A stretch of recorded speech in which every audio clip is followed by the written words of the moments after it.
Sir रुक जाइए, ये ब्रिज गिरने वाला है। अगर अभी लोगों को नहीं रोका तो सब मारे जाएंगे। इंजीनियर ने पलटकर देखा। उसके सामने खड़ा था एक कूड़ा बीनने वाला गरीब बच्चा, हांफता हुआ, पसीने से भीगा हुआ। भीड़ हंसने लगी। नेताओं के चेहरे पर झुंझलाहट आ गई। इनॉग्रेशन के दिन भिखारी बच्चों का ड्रामा शुरू हो गया।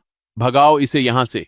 लेकिन बच्चे की आंखों में मजाक नहीं था, वहां डर था, सच्चा डर।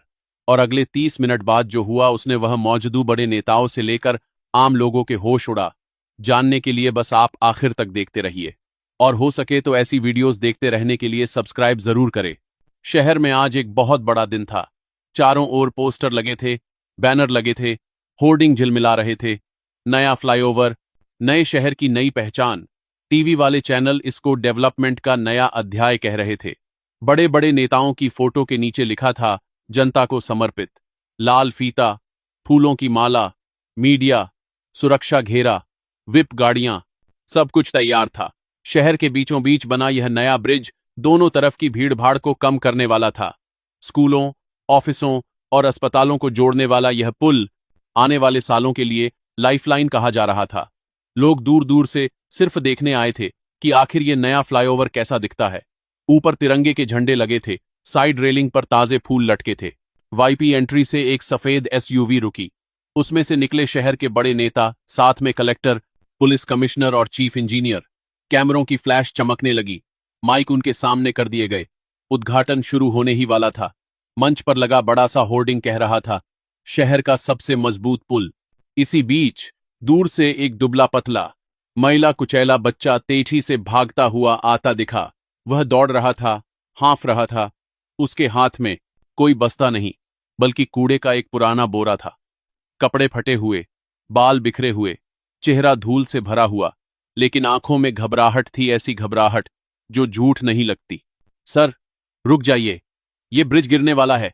अगर अभी लोगों को नहीं रोका गया तो सब मारे जाएंगे। उसकी चीख पूरे चौराहे पर गूंज गई। इंजीनियर ने चौंक कर पलट कर देखा। सुरक्षाकर्मी तुरंत अलर्ट हो गए। भीड़ की निगाहें बच्चे पर टिक गईं। कुछ सेकंड के लिए सन्नाटा, फिर अचानक हंसी की एक लहर चली। अरे देख, कूड़ा बीनने वाला बच्चा भी आज इंजीनियर बन गया है। इनॉग्रेशन के दिन भिखारी बच्चों का ड्रामा शुरू हो गया। हटाओ इसे यहां से। लोगों के सामने तमाशा करवा रहा है।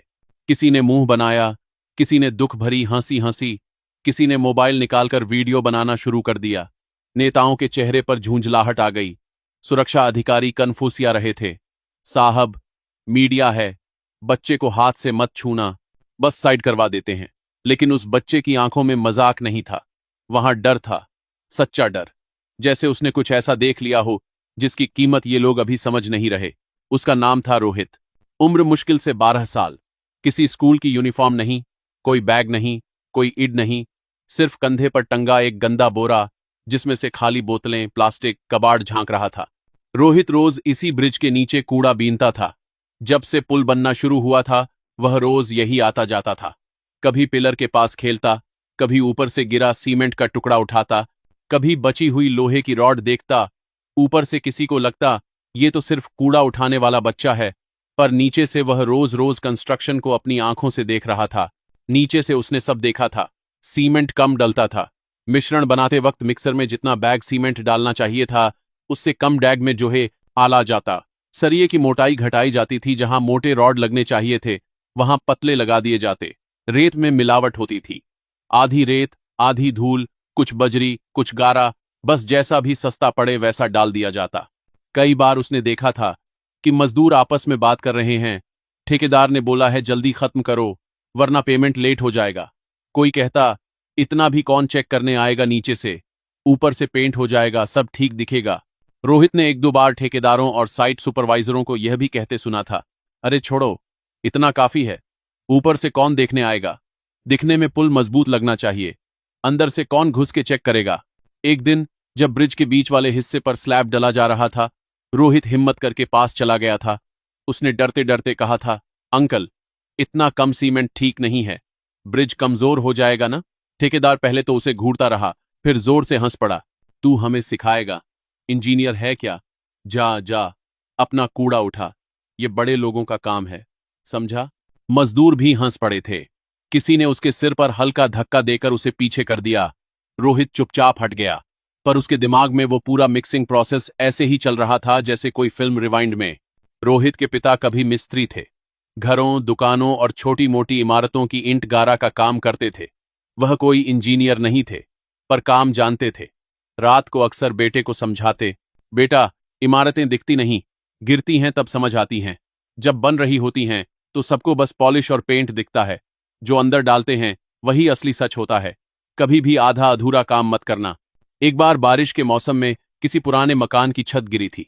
पापा ने तब भी कहा था, देखा बेटा, ऊपर से बढ़िया रंग था पर अंदर से खोखला था। ईमानदारी से बनाया होता तो आज नहीं गिरता। वही बातें रोहित के दिमाग में गहराई तक बैठी हुई थीं। इनॉग्रेशन वाले दिन सुबह सुबह रोहित हमेशा की तरह कूड़ा बीनने आया था। भीड़ अभी कम थी, ज्यादातर तैयारी चल रही थी। मंच सज रहा था, पुलिस बैरिकेड लगा रही थी, माइक टेस्ट हो रहे थे। रोहित की नजर अचानक ब्रिज के बीच वाले पिलर पर पड़ी। उसे लगा कि उस पिलर पर कुछ अलग है। वह थोड़ा और पास गया। साइड से झांक कर देखा, कंक्रीट में हल्की हल्की लाइनें नजर आ रही थीं, बालू की तरह बारीक दरारें। उसने हाथ लगाकर महसूस किया, वहां से बहुत हल्की सी कंपन आ रही थी, जैसे कोई थका हुआ इंसान कांप रहा हो। थोड़ी ही देर में उसने देखा कि जब भी ऊपर से कोई ट्रक सांझ सफाई या सजावट का सामान लेकर गुजरता, पिलर में हल्की सी हिलाहट महसूस होती, बहुत सूक्ष्म पर साफ। रोहित का दिल धक से रह गया। उसे तुरंत अपने पिता की आवाज याद आई, कमजोर नींव देर सवेर गिरकर ही दम लेती है। उसने जल्दी से ऊपर की तरफ भागना शुरू किया। 4-5 सीढ़ियां एक साथ चढ़ता, भीड़ में से रास्ता बनाता, वह सीधे मंच की तरफ दौड़ा। सर, रुक जाइए, ये ब्रिज गिरने वाला है। अगर अभी लोगों को नहीं रोका गया तो सब मारे जाएंगे। उसकी आवाज इतनी तेज थी कि कई लोगों ने पीछे मुड़कर देखा। मुख्य इंजीनियर, जो नेताजी के साथ खड़े थे, एक पल को चौंके, फिर खुद को संभालकर बोले, तुम बच्चों को कुछ नहीं पता, हटो यहां से। ये सरकारी प्रोजेक्ट है, बड़ी बड़ी टेस्टिंग हुई है, तुम हमें सिखाओगे? किसी ने ताना मारा। इनॉग्रेशन के दिन भिखारी बच्चों का ड्रामा शुरू हो गया। एक अधिकारी ने सिक्योरिटी गार्ड से कहा, इसको नीचे ले जाओ, मीडिया के सामने तमाशा मत करने देना। गार्ड उसकी तरफ बढ़े ही थे कि तभी धड़ धड़, जैसे किसी ने जमीन के अंदर से मुक्का मारा हो, ब्रिज अचानक हल्का हल्का हिलने लगा। पहले तो बको लगा कि यह भ्रम है, लेकिन फिर वही आवाज दोबारा आई, इस बार और ज्यादा तेज। ब्रिज के बीच वाले हिस्से के पास, जहां रोहित ने दरारें देखी थीं, कंक्रीट के कुछ छोटे छोटे टुकड़े नीचे गिरने लगे। रेलिंग के पास लगे सजावट के कुछ फूल कांप कर नीचे छिटक पड़े। इंजीनियर का चेहरा पीला पड़ गया। वह हाथ में पकड़ा टैबलेट छोड़कर सीधे पिलर की तरफ दौड़ा। पुलिस वाले भी हरकत में आ गए। नेताजी के हाथ में जो कैंची लाल फीता काटने के लिए दी गई थी, वह वहीं हवाओं में ठहर गई। अचानक एक तरफ से जोर का झटका लगा। पुल का एक किनारा बहुत हल्के से नीचे की तरफ धंसा, सिर्फ कुछ सेंटीमीटर, लेकिन इतना कि कोई भी अनुभवी आदमी समझ जाए अंदर कुछ बहुत गड़बड़ है। भीड़ में अफरा तफरी मच गई। जो लोग रेलिंग के पास फोटो खींच रहे थे, अचानक पीछे हटने लगे। कोई चिल्ला उठा, ब्रिज हिल रहा है, नीचे उतरो जल्दी।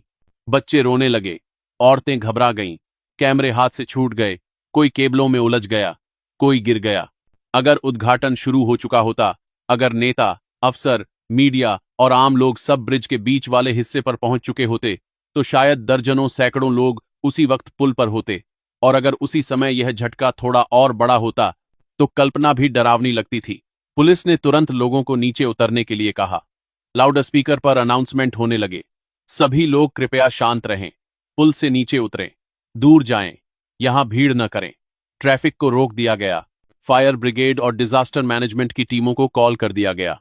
इंजीनियर और अफसरों के चेहरे सफेद पड़ चुके थे। जो लोग 5 मिनट पहले तक हंस रहे थे, बच्चे को ड्रामा करने वाला कह रहे थे, अब उनकी नजरें जमीन पर थीं। नेता ने गुस्से में ठेकेदार को कॉल करके बुलवाया। ठेकेदार घबराया हुआ आया, पसीने में भीगा हुआ, चेहरे पर बनावटी आत्मविश्वास। तूने जानबूझकर घटिया काम किया है। नेताजी प्रैक्टिकली उस पर टूट पड़े।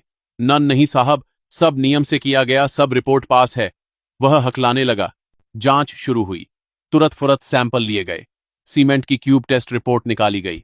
सरियों के सैंपल कटे, लैब में भेजे गए, और कुछ ही दिनों में सच्चाई सामने आने लगी। सीमेंट में मिलावट थी। जितनी ग्रेड की क्वालिटी का वादा किया गया था, उसके 30-40% कम स्ट्रेंथ वाले बैग्स इस्तेमाल हुए थे। सरिये की मोटाई डिजाइन से पतली निकली। जो 16 mm होना चाहिए था, वह कई जगह 12 mm पाया गया।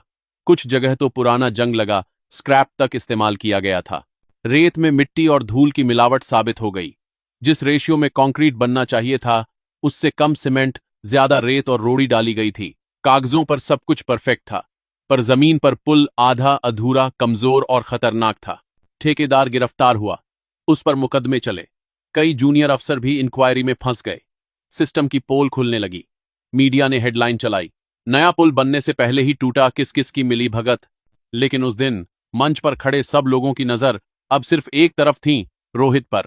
वही बच्चा जिसे कुछ मिनट पहले धक्का देकर हटाया जा रहा था, वही बच्चा जिसे भिखारी, ड्रामा करने वाला, कूड़ा बीनने वाला कहकर चुप कराने की कोशिश हो रही थी, आज वही सबसे बड़ी सच्चाई बोल चुका था। नेता ने माइक उठाया। इस बार उसकी आवाज में पहले वाला रौब नहीं, एक अजीब सी ग्लानि थी। आज हम सबको एक बच्चे ने बचाया है, उसने कहा। अगर इस बच्चे ने हमें न रोका होता तो आज बड़ा हादसा हो सकता था। हमें अपनी गलती माननी होगी, हमने इसे सीरियसली नहीं लिया। रोहित को मंच पर बुलाया गया। लोगों ने ताली बजाई, कैमरे उसकी तरफ मुड़ गए, लेकिन वह अभी भी बहुत डरा हुआ था।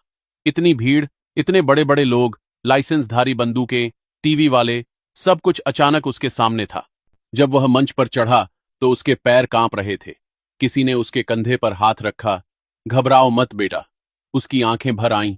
उसे याद आया कि कुछ ही देर पहले यही लोग उसे हटाने वाले थे। अगर पुल थोड़ा देरी से हिलता, अगर वह 1 मिनट चुप रहता तो क्या होता। इंजीनियर उसके सामने आकर खड़ा हुआ। उसने धीरे से कहा, मुझे माफ करना, मैंने तुम्हारी बात हल्के में ले ली थी। तू सही था और हम सब गलत। नेता ने अनाउंस किया कि रोहित को बहादुरी का पुरस्कार दिया जाएगा। उसे पढ़ाई के लिए स्कॉलरशिप दी जाएगी, पूरा खर्चा सरकार उठाएगी। और यह भी वादा किया गया कि अगर वह चाहे तो आगे चलकर इंजीनियरिंग पढ़ सकेगा और असली इंजीनियर बनकर ऐसे ही पुलों की निगरानी करेगा। रोहित के लिए यह सब किसी सपने जैसा था। वह तो बस इतना चाहता था कि पुल न गिरे, लोग न मरें। उसने जो देखा वह बोला। उसे न डिग्री थी, न कोई ओहदा, बस अपने पिता की यादें थीं, अपना रोज का अनुभव था और जमीन से जुड़ी समझ थी। कभी कभी खतरे डिग्री वालों को नहीं दिखते। कभी कभी ऊपर से बने एयर कंडीशन केबिन में बैठा इंसान रिपोर्टों और फाइलों पर भरोसा करता है और नीचे मिट्टी में खड़ा बच्चा असली दरारें देख लेता है। कभी कभी समझ उम्र नहीं देखती। रोहित के पास पैसे नहीं थे, अच्छे कपड़े नहीं थे, किसी कॉलेज का नाम नहीं था, लेकिन उसके पास नजर थी, समझ थी और हिम्मत थी। वही हिम्मत जिसने उसे भीड़ के सामने चीखने पर मजबूर किया, ये ब्रिज गिरने वाला है। अगर उस दिन वह बच्चा न बोलता, अगर वह यह सोचकर चुप रहता कि मेरी कौन सुनेगा, तो शायद आज सैकड़ों घरों में मातम होता, सैकड़ों परिवार उजड़ जाते और अखबारों में सिर्फ आंकड़े छपते, 200 से ज्यादा लोगों की मौत, कई लापता। लेकिन उस दिन एक कूड़ा बीनने वाले बच्चे की आवाज ने पूरे शहर की किस्मत बदल दी। अगर यह कहानी आपको सोचने पर मजबूर करती है, तो याद रखिए, असली समझ कभी उम्र, कपड़े या डिग्री नहीं देखती। कभी कभी जो सबसे नीचे खड़ा होता है, वही ऊपर वालों को गिरने से बचा लेता है। और ऐसे ही लोगों की वजह से शहर, पुल और जिंदगियां बची रहती हैं। अगर कहानी ने आपको सोचने पर मजबूर किया हो, तो लाइक करें, सब्सक्राइब करें